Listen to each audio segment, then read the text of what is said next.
começar para o lançamento do novo CPC, anotado, comentário comparado. É uma obra do professor Enemias Domingos de Mello, que é o coordenador, e tendo como colaboradores a doutora Denise Reusler, que é advogada, professora universitária, pós-graduada de Direito Processual Civil e Direito Civil na UCAM, pesquisadora do Instituto Nacional de Pesquisas Jurídicas. E a professora Gisele Leite, advogada, pedagoga, professora universitária, doutora em Direito pela USP, mestre em Direito pelo FRJ, mestre em Filosofia pela UF, pesquisadora-chefe do Instituto Nacional de Pesquisas Jurídicas, professora de diversas instituições de ensino privadas. Certo? Então, professora.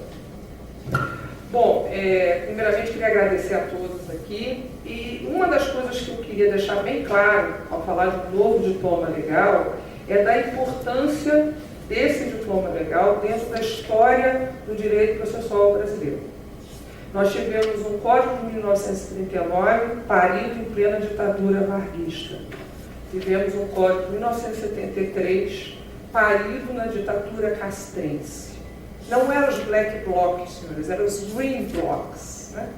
Bom, então é a primeira vez na história do processo brasileiro que vem um código, que vem um diploma legal surgir no Estado democrático de direito. E isso é um ganho ideológico particularmente valioso para entender todo esse novo processo civil. Um dos pontos que eu sempre falo, quando eu vou falar da obra e vou falar do novo diploma legal, é que eu venci a tese de relação jurídica, de que o processo na sua natureza jurídica é uma relação jurídica. Venci Oscar von Bülow, que é de 1868, portanto do século XIX, para conseguir alcançar o pensamento doutrinário de Hélio Fazzolari, que fala que o processo é um procedimento em contraditório. E aí nós temos um contraditório novo, não um contraditório comum do informação e reação. Eu dou ciência do fato, o ato processual e permito manifestação. Não, eu tenho um desmembramento ativo desse contraditório, até porque eu tenho a vedação de decisão surpresa. De sorte que eu tenho que viabilizar aos litigantes, às partes, o poder de influenciar no julgamento final. Além desse poder, além da informação, reação e influência no julgamento final, eu tenho o princípio do artigo 6º, que há pouco tempo eu escrevi falando que é um artigo poético, o artigo que prevê o princípio da cooperação de todos os sujeitos do processo para que eu tenha um desenvolvimento hábil do processo na duração razoável do processo.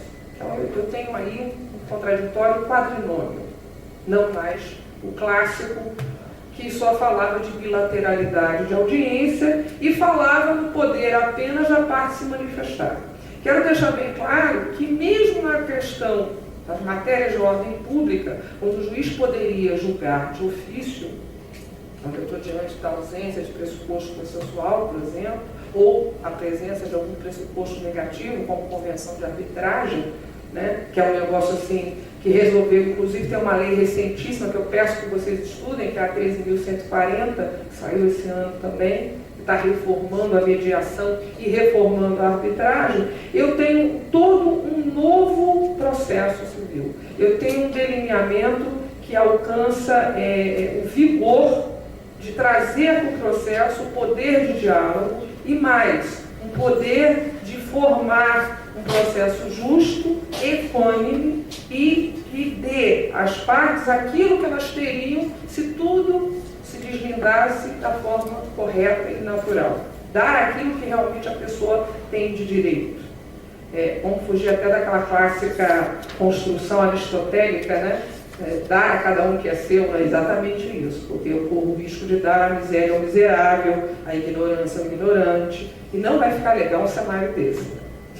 Outra coisa importante, que é um dado fundamental para eu entender esse novo código, é que eu tenho lá logo no começo, uma audiência obrigatória. A citação é feita ao demandado, ao réu, para ele comparecer a uma audiência de conciliação ou mediação, onde eu vou tentar resolver, através do entendimento das partes, sem necessariamente judicializar. Então, ao invés de eu priorizar o julgamento como finalidade útil do processo, impondo uma decisão de cima para baixo, eu viabilizo o diálogo.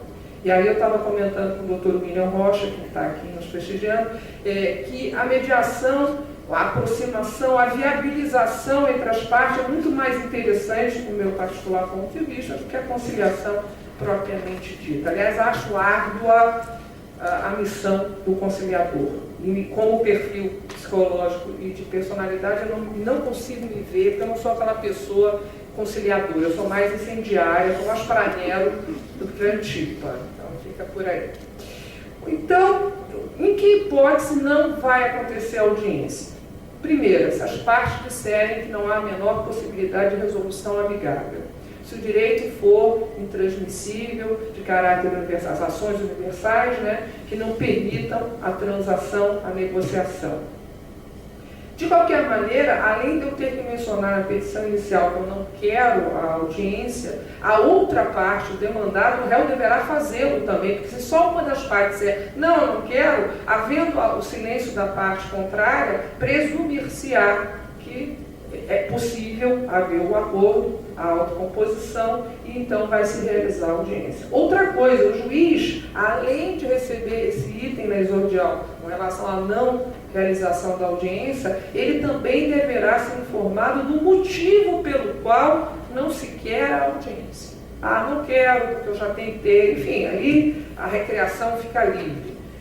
É bom que se fale, é muito, o Código Fux, como vem a doutrina chamando, né, se ele engordou os poderes do juiz, com várias cláusulas gerais, dando poder de cautela, poder de sempre acionar a autocomposição amigável, ele também engrossou a gama de deveres, a fundamentação, mas eu costumo dizer a mesma coisa que o doutor Alexandre, que amanhã vai estar aqui na casa, sempre diz: o bom juiz, ele não tem que temer com relação à nova fundamentação colocada pelo Código Fux, o que ele já fazia. O que é a fundamentação apregoada? Eu vou dizer, por exemplo, que a petição está inepta, inadequada, e eu vou dizer o que está faltando, apontando detidamente e dando prazo para que seja corrigida a petição. Isso é uma nova ótica, porque eu tenho a sanabilidade como pedra de toque, como tenho prioridade de resolver e decidir o mérito, e não ficar fabricando sentenças terminativas que não resolvem o mérito, se excluem da coisa e se apegam a detalhes meramente formalistas. Uma coisa importante que está logo no primeiro artigo, que eu sempre, desde que eu comecei a estudar, desde 2009, que eu vim acompanhando essa saga aqui, confesso aos senhores que quando eu li a primeira versão, eu não acreditava que esse código seria aprovado, porque as hordas conservadoras, elas são muito poderosas, as intrigas dos bastidores, né? Então, logo no primeiro artigo, eu já tenho classicamente a decretação ideológica do Código, que diz o quê? Os valores e princípios constitucionais se aplicam ao processo, ao Código. Então, é um Código explicitamente neoprocessualista, que coloca no centro da motricidade processual a Constituição Federal Brasileira. E como isso tem principalmente na parte geral do Código, eu tenho reproduções de princípios já estatuídos, sejam explicitamente ou implicitamente. Entre os implícitos eu posso falar do princípio da razoabilidade, da proporcionalidade, né?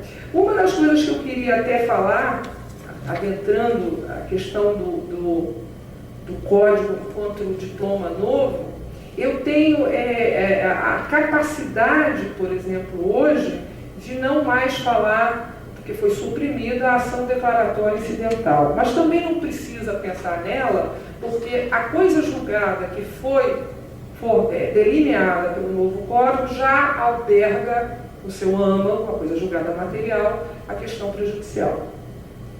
Então, o que é questão prejudicial? É aquela que para eu decidir o mérito principal, eu preciso decidir aquela primeira. Classicamente, eu sempre falo na petição de herança com investigatório de paternidade. Eu, antes de dar a herança para o cara, ele precisa saber se ele é herdeiro necessário, se ele é filho. Para eu saber, eu tenho que necessariamente decidir a investigatória. E aí a gente tem um exame, que é o exame de DNA. Apenas o exame de DNA cientificamente declara a paternidade, mas não força afetivamente ninguém a amar o seu filho e agir como tal.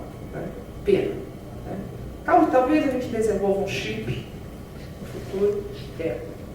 Bom, outra coisa interessante é que na própria etiologia desse processo novo, a contestação virou filha única, né? Como diz o Alexandre Flecha, aliás eu convidei ele também, e todos os itens que eram incidentais, que é um dos desdobramentos clássicos do Código Buzaide, viraram preliminares. Vale dizer, incompetência absoluta, incompetência relativa, exceção de impedimento, exceção de suspeição, impugnação do valor da causa, impugnação relativa às questões da gratuidade. A 1060 de 1950 está revogada quando entrar plenamente em vigor ele. Existem 3 teses sobre quando entrará. Eu adotei a do dia 17 de março de 2016, usando os raciocínios tanto da lei de introdução, né, como do próprio código. Né? É interessante também a gente perceber que durante a evolução do processo civil brasileiro, se a gente olhar no painel mundial, em todo o processo no mundo, o julgamento, a judicialização dos conflitos, deixou de ser a rainha local. Ela virou mais assim uma princesa. Porque se eu priorizo o julgamento de mérito, promovendo a maior sanabilidade possível do feito, por outro lado, eu quero sempre, em todas as audiências, oportunizar que as partes possam firmar um acordo. Lembrando que o acordo, uma vez homologado, vira título executivo judicial e aí segue-se o cumprimento de sentença. No território de execução, eu e minha irmã nos dedicamos mais a miúde, coisas boas. Qualquer pessoa que receba acima de 50 salários mínimos já pode ter vencimentos penhorários. Então a impenhorabilidade começou a ter contornos menos absolutos. Né? Permaneceu, na questão da execução de alimentos, a questão relativa à prisão civil do inadimplente por alimentos. É bom que se diga que a prisão civil não é pena criminal, é uma medida coercitiva para forçar, né, o devedor a pagar, até porque a questão alimentícia está ligada insofismavelmente à sobrevivência do alimentando. Né? E mesmo que a gente encare que não seja possível o pagamento em espécie remuneratória, né, que seja pelo menos em espécie, né, com os próprios gêneros alimentícios ou com outras coisas que porventura o alimentando necessite. Claro, já tinha desaparecido antes a prisão do depositário infiel ou adúltero, mas de qualquer maneira é uma coisa que veio ficar. Outro fato interessante com relação à questão executória. Eu posso pegar a sentença que condenou, né, a título certo, eu posso chegar no cartório e protestar e pedir a inscrição daquele executado, né, no cadastro de inadimplentes. Isso é bom porque na hora que ele começar a ter negocialmente ter méritos, e não conseguir, por exemplo, renovar um empréstimo bancário, ele começa a ter um certo interesse em querer pagar. Isso é interessante. Né? Então, existem mudanças pontuais muito interessantes. Uma das coisas que eu me arrefecei é a questão apenas da execução por quantia certa, aquela questão de 3 dias após a citação. A regra geral sempre foi após a juntada do mandado de citação. Quero acreditar que foi um suprimento, um vacilo. Na hora da revisão, alguém tirou a palavra porque isso vai gerar problema, porque a regra geral, em vários dispositivos, da juntada do mandato de citação. E a lei 929 não, ficou da citação. Opa, boa noite! por favor, acompanhe aqui a mesa com a gente. Esse é o coordenador da graduação, doutor, esqueci seu nome. Marcelo Moura. Marcelo Moura. Seja bem-vindo. Obrigado. Então, muitas coisas do novo código que a gente... eu tentei fazer nessa obra, eu quero deixar bem claro, uma coisa didática, tá? Até porque o motivo de eu escrever sempre foi continuar sendo aluno. Eu comecei a escrever o raio das apostilinhas, né? Tudo como o raio das apostilinhas. Professora, faz uma apostilinha. Era como se fosse bula de remédio. Professor, isso é tão difícil de entender. Aliás, o grande culpado de eu ser escritor é Caio Mário da Silva Pereira, que eu tive a honra de ser aluna na Universidade Federal do Rio de Janeiro. E por quê? Caio Mário é um poço de cultura, a escrita dele é extremamente erudita, e todo mundo reclamava, né, principalmente na parte assim, relativa à questão de sintaxe, né, ele tinha a forma direta de escrever, ele era de uma educação ímpar. Aliás, qualquer pessoa perto de Caio Mário, pelo menos era assim que eu me sentia, era um brucutu perto dele, porque ele era finésimo, tinha uma cultura, era um latinista, um romanista, estudou a fundo direito romano. Aliás, ele era, na Universidade Federal de Minas Gerais, ele era catedrático de direito romano, então existia, né? E por culpa disso, por culpa de alguns escritores tão bem ilustrados, eu passei a gostar de escrever aquela coisa de titia, né? Porque eu sou professora desde sempre, né? Aquela coisa meio tatiana, né? Cartesiana, olha meu filho, né? Porque a gente sempre quer que o aluno entenda o máximo que possível, né? Eu me considero uma educadora, até porque depois de 30 anos de sala de aula não tem jeito, né? A gente está no DNA. Depois, na minha família, são 5 gerações de professores. Eu fico preocupada porque a minha filha escapou, eu estou começando a achar que o DNA ali foi falsificado. Bom, uma coisa que eu queria falar, que deixa assim, muito bem claro, com relação aos princípios implícitos da Constituição, foi a questão do princípio da proporcionalidade e da razoabilidade, que está lá no artigo 8º. Me permitam ler, eu ainda não decorei um dispositivo, apesar de escrever muito sobre ele. Ao aplicar o ordenamento jurídico, o juiz atenderá aos fins sociais e às exigências do bem comum, resguardando e promovendo a dignidade da pessoa humana e observando a proporcionalidade e a razoabilidade. É bom se dizer que a proporcionalidade tem origem germânica, tanto quanto a doutora Reusler, né? Que a doutrina alemã, que vem aquela ideia de adequação, de necessidade, de proporcionalidade stricto sensu, e a razoabilidade é norte-americana, é o tio Sam, né? O tio Sam é uma figura bem emblemática, né?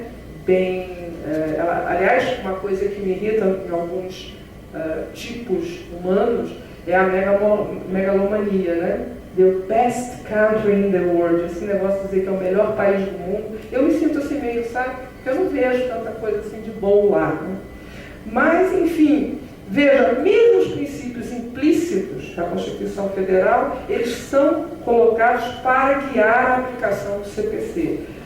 Vai da proporcionalidade, razoabilidade, legalidade, publicidade e eficiência. Quando eu falo em eficiência, eu tenho um código novo voltado para um processo de resultado. Então, não vale mais a pena ter o título judicial e isso não valer na realidade concreta. O doutor Marcelo Moura, que eu sei que é juiz do trabalho, tem uma contribuição, eu acho, preciosíssima para o nosso processo, que é o IRDR, Incidente, Resolução e Demanda, que, aliás, nós amalgamamos de vocês. Isso já era praticado. Uma das coisas que eu não entendo entre os processualistas, por que o processualista civil sempre entra em beligerância com o processualista do trabalho. A verdade é uma só. Eu vou falar como já até militei no processo de trabalho. O processo de trabalho tem uma incumbência social muito forte. Então, a necessidade de celeridade e a necessidade de eficiência clama mais alto. Diferentemente das questões que passam pelo processo civil, que fica muito na esfera da patrimonialidade, dos particulares, de interesses econômicos, financeiros, e fica distante de buscar imediatamente aquilo que o plano real. Então, o processo de trabalho eu acho que tem muito mais a dar em termos de evolução e aplicabilidade do processo civil do que exatamente o contrário.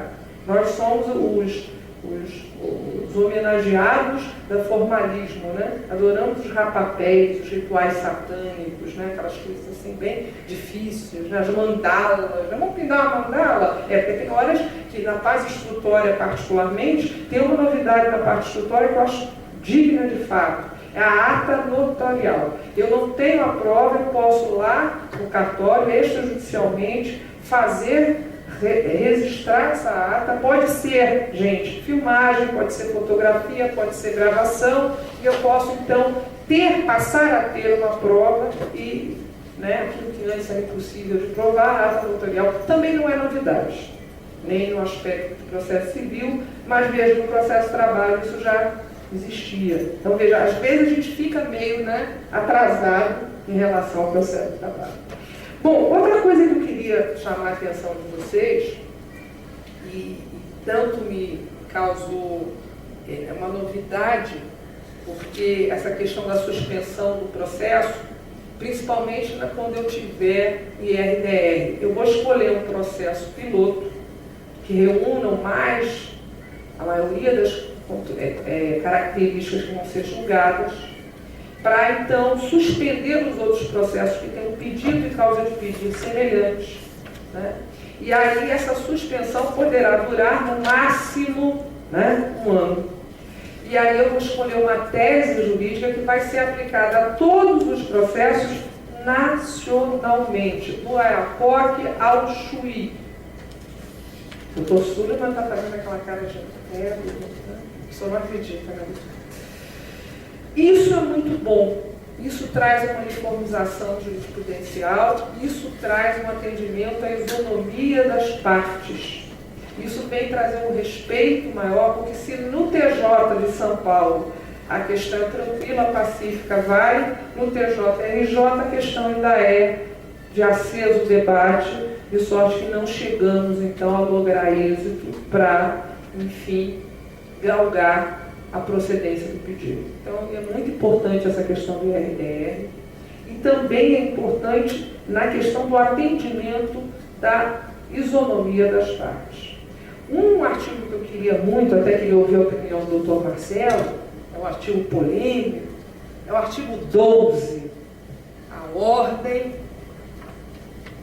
cronológica de conclusão, artigo 12. Vou permitir ler. Eu queria muito saber a opinião do doutor Marcelo, porque, afinal de contas, ele é magistrado, ele está mais capacitado a falar desse calcanhar de Aquiles, né? Diz assim o artigo 12. Os juízes e os tribunais deverão obedecer à ordem cronológica de conclusão para proferir sentença ou acordo. Primeiro parágrafo. A lista de processos aptos a julgamento deverá estar permanentemente à disposição para consulta pública, em cartório e na rede mundial de computadores. Parágrafo 2º. Estão excluídos, quer dizer, fora da regra do caput, 1. As sentenças proferidas em audiência, homologatórias de acordo ou de improcedência liminar do pedido. É bom que se fale que o número das hipóteses aumentaram, né? Quem tiver pedido que seja contrário a algum precedente já firmado do STF ou do STJ, tem procedência liminar do pedido. 2. O julgamento de processos em bloco para aplicação da tese jurídica firmada em julgamento em casos repetitivos. 3. O julgamento de recursos repetitivos e de incidente de resolução de demandas repetitivas. 4. As decisões proferidas com base no artigo 485, que são as sentenças terminativas, sem resolução de mérito, e a 932. 5º, o julgamento de embargos de declaração. 6º, o julgamento de agravo interno. 7º, as preferências legais e as metas estabelecidas pelo Conselho Nacional de Justiça.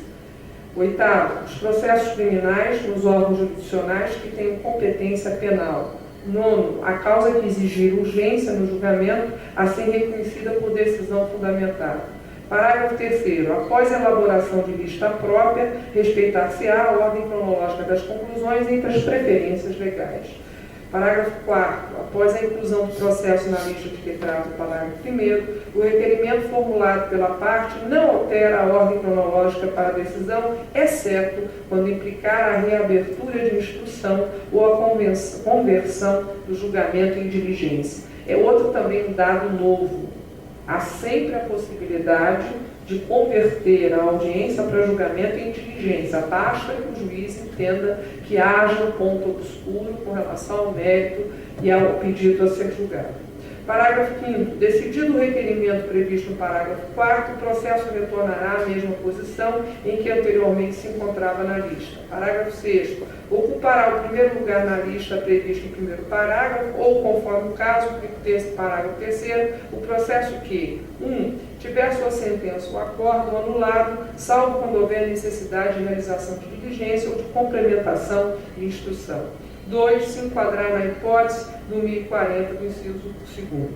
Bom, todo mundo, pelo menos na ordem dos magistrados, né, ficaram muito revoltados com isso, porque entenderam que a ordem cronológica das conclusões vai dificultar que eu julgue com mais aceleração os processos mais simples e que eu respeite ortodoxamente essa ordem e que eu gere ali, né, um desfavor. Qual é a sua opinião, doutor Marcelo?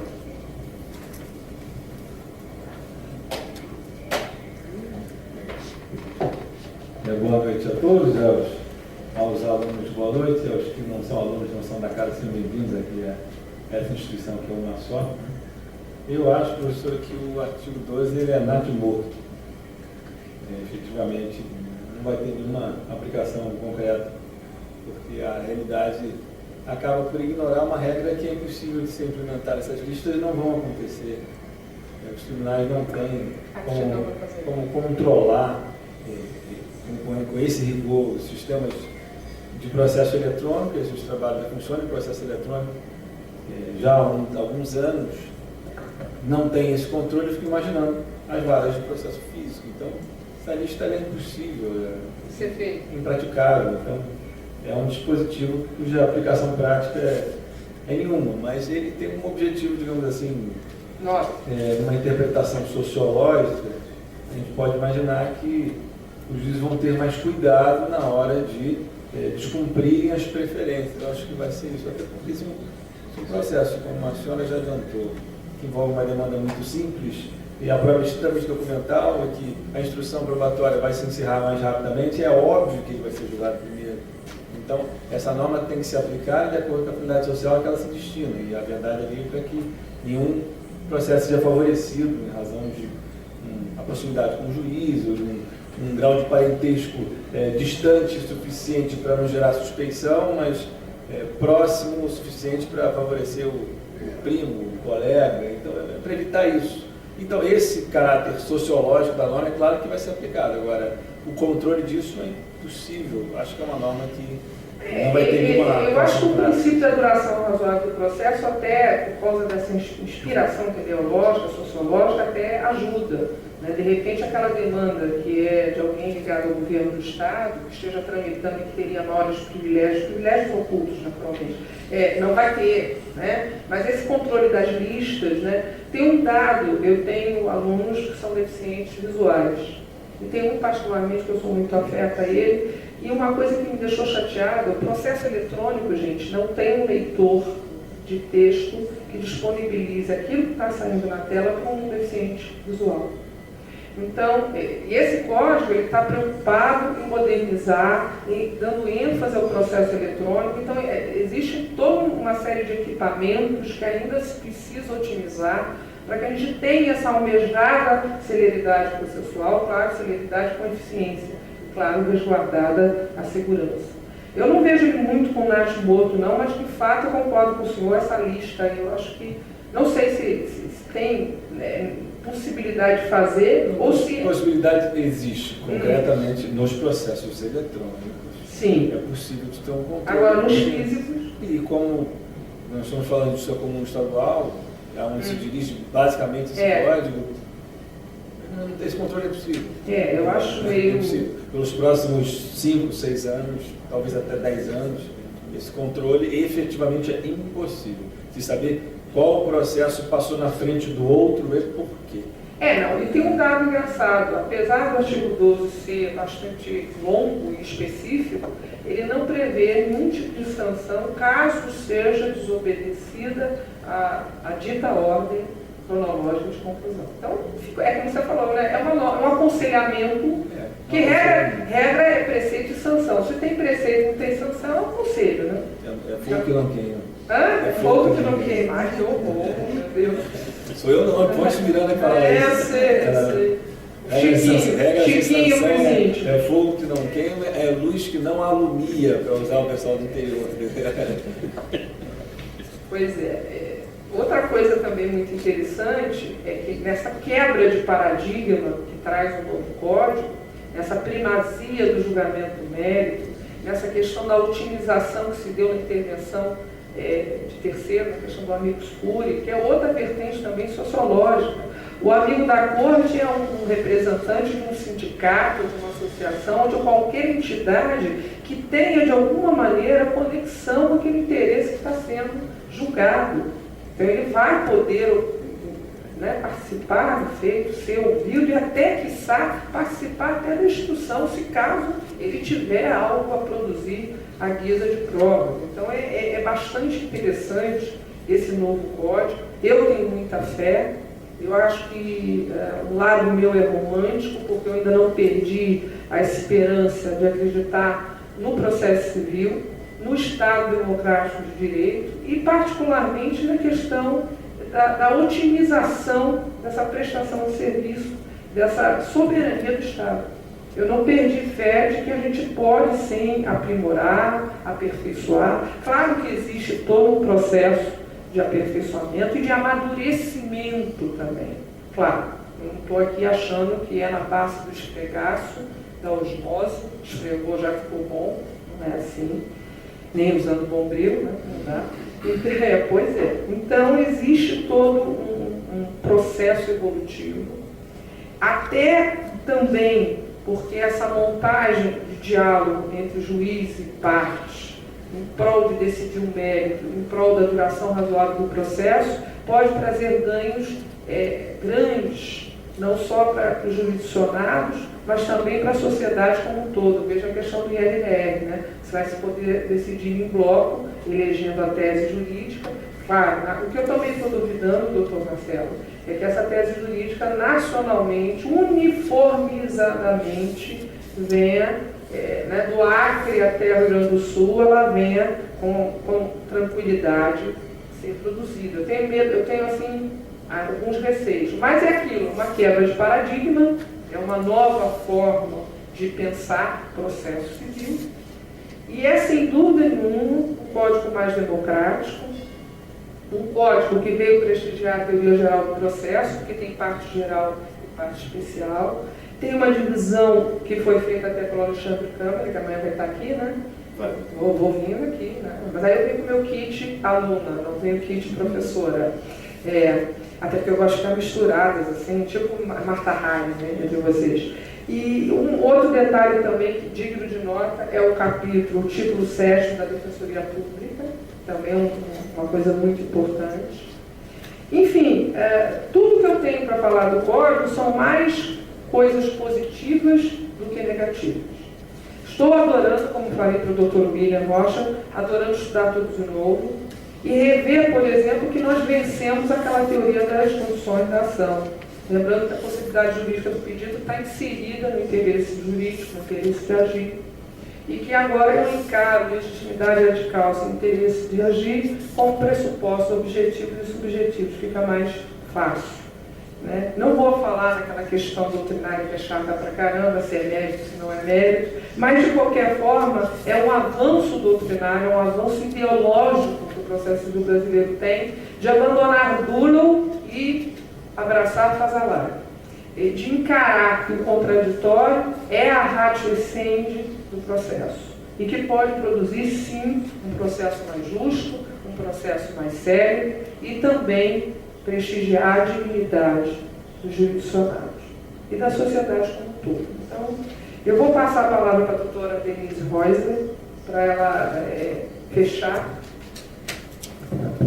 Rapidinho.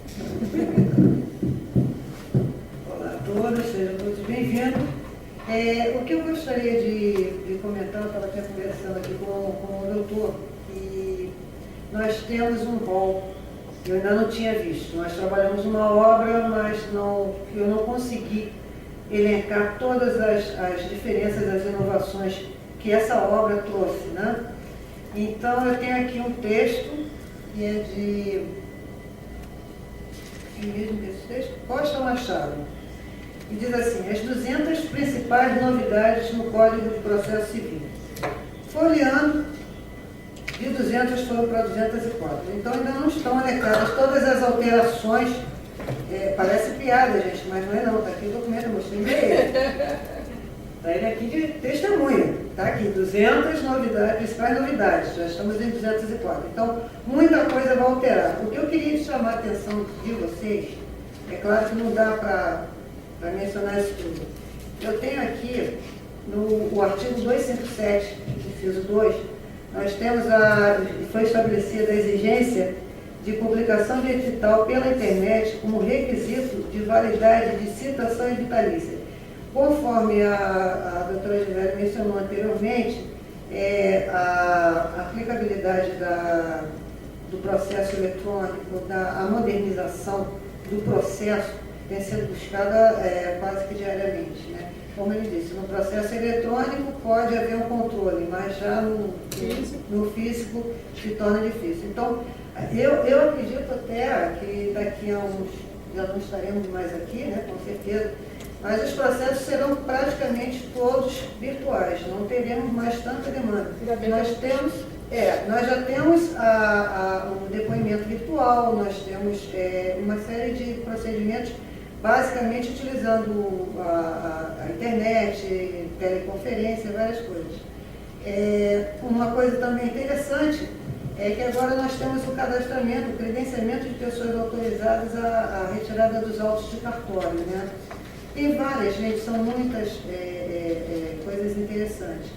E o que eu gostaria de dizer para vocês é o seguinte, que a modernidade está aí, nós temos que nos adequar, porque um advogado que desconheça o seu código de processo, ele não consegue se manter atualizado, ele não consegue exercer sua profissão.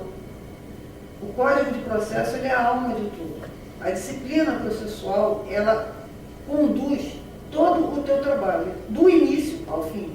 Então, desconhecer todas essas alterações, eu não digo conhecer todas, mas desconhecer todas é um risco muito grande profissional. Então, eu gostaria muito de agradecer a presença de vocês aqui, tá? E, desde já, eu convoco a minha coprodutora, eu vou puxar para mim um pouquinho a brasa, nós vamos produzir, tentar produzir um livro a preço acessível à população, aos estudantes de direito. Quando eu digo população, são aqueles que correm atrás do professor Socorro, como é que eu faço, Por quê? Compartilhar a informação no meio acadêmico é muito importante. Então, nós vamos tentar fazer um resumo dessas alterações, que todo dia cresce mais alguma coisa, alguém descobre alguma coisa que não foi mencionada, para colocar para os alunos. Então, está convocada e vamos tentar produzir essa obra para ajudar as pessoas para a compreensão, porque é uma obra complexa. Vocês podem ver que esse apanhado que nós fizemos aqui são 1086 páginas. São 1086 páginas. E esse não é o código mais gordo comentado. Esse é o mais fino. Esse é o mais fino dele. Por incrível. Então, eu desde já lanço aqui para vocês esse desafio, convocando ela para uma nova obra, de uma maneira mais resumida e mais acessível às pessoas em geral, aos estudantes de direito. Eu estou vendo que tem vários acadêmicos aqui que estão, nossa, é muita coisa, mas vocês vão chegar lá, tá bom? Muito obrigada a vocês todos, tá? Uma boa noite a todos. Eu tenho o hábito, eu sou professora, eu sou pedagoga e professora. Eu fui primeiro pedagoga e depois eu me formei em Direito. Eu fiz um estudo dirigido sobre todo o código. À medida que eu fui fazendo os comentários, o estudo dirigido, para quem não lembra, é perguntas e respostas. É uma coisa que funciona para estudantes, em geral, né? E eu estou querendo lançar, já estou com a outra pronta, e a gente está querendo fazer esse tipo de esquema mais facilzinho, né, resumido, porque eu sei que muita gente, até quando entrar em vigor ano que vem, tem esse horário, apesar de que há uma tentativa de postergar, mas eu não acredito que logre êxito. Veja, é importante que a gente tenha que atualizar. É importante, inclusive, porque a gente tem que se preparar para essa nova cultura jurídica, esse novo processo civil. Como professora, falar que o processo não é mais aquela ideia da disputa, né? Da arena de briga entre as partes. Não, a gente tem que primar pelo diálogo e primar sempre que possível, ao revés da judicialização e do julgamento, pela possível composição amigável pelas partes. Né? Até porque, além de a gente desafogar essa litigância massacrante que nós temos, a gente tem a possibilidade de produzir resultados justos, de forma célere e de forma socialmente mais aceitável. É um novo processo. É um novo processo, é uma nova mentalidade. Nós temos que se desapegar do Código Buzaide, desapegar da ideia da rinha, que parece rinha de galo, né, onde as pessoas vão torear e matar o outro. Acho até bom de dizer, saiu há pouco tempo o novo Código de Ética dos Advogados. E é importante entender que o advogado representa o interesse do seu cliente, mas ele não é inimigo do outro, muito menos do juiz, muito menos do promotor, mesmo do defensor. Ele não tem, assim, todos são operadores de direito e deveriam se respeitar e ter urbanidade. Só que tem algumas pessoas que misturam um pouco essa seara e entram na audiência, né, doutor? Como se estivesse entrando numa rinha de galo. A impressão que eu tenho é que ele vai pular o pescoço na carroça do outro. É verdade. Então, esse desarmar de espírito é necessário para não só a gente reaprender com esse novo processo, como a gente produzir uma melhor cidadania no nosso país. Porque, no fundo, tudo que o judiciário quer, tudo que o Código quer, tudo que qualquer pessoa que esteja ligada ao direito quer, é que a cidadania brasileira seja revitalizada e mais respeitada. Na verdade é isso. Senhores, muito obrigada e muito boa noite.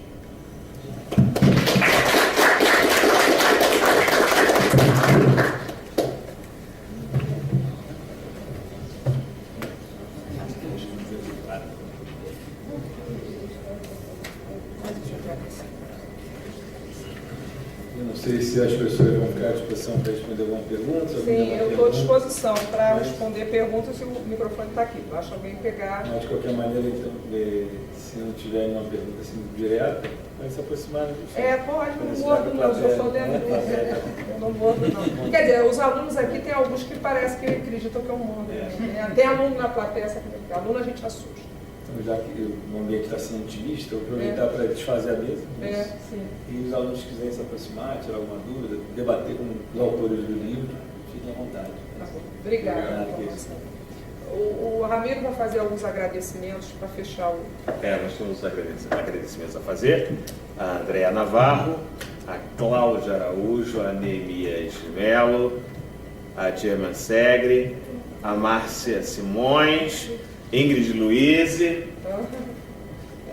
William Rocha e aos alunos, todos os alunos da professora Gisele. Obrigada.